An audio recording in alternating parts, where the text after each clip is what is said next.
Emmanuel Macron's tough Brexit stance was followed by French lawmakers, who demanded the UK must not be better off after Brexit. France and the UK have endured bitter feuds since the Brexit process began in 2016, with fishing, trade and borders all points of contention.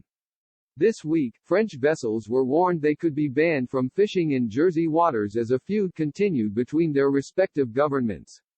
Following the Brexit trade talks, a new set of rules will be implemented in May.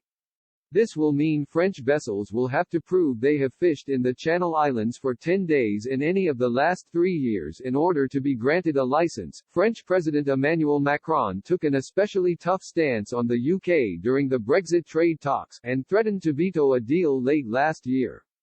Prior to this, many in France also warned that the UK must not be better off outside the EU, including in June when this sentiment was delivered by Mr. Macron's allies to leaders in Brussels. Jean-Pierre Pont, a member of parliament for Mr. Macron's party who represents the town of Boulogne on the English Channel, said, "The European Union must continue to guarantee that fishing won't be sacrificed to save other sectors.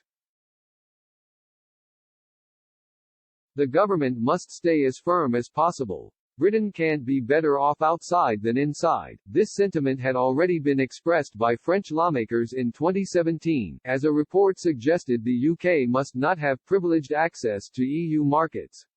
The French Senate vowed that the UK must not be allowed to leave the EU in a better off position than it was as a member state, and if necessary a withdrawal without an agreement had to be considered.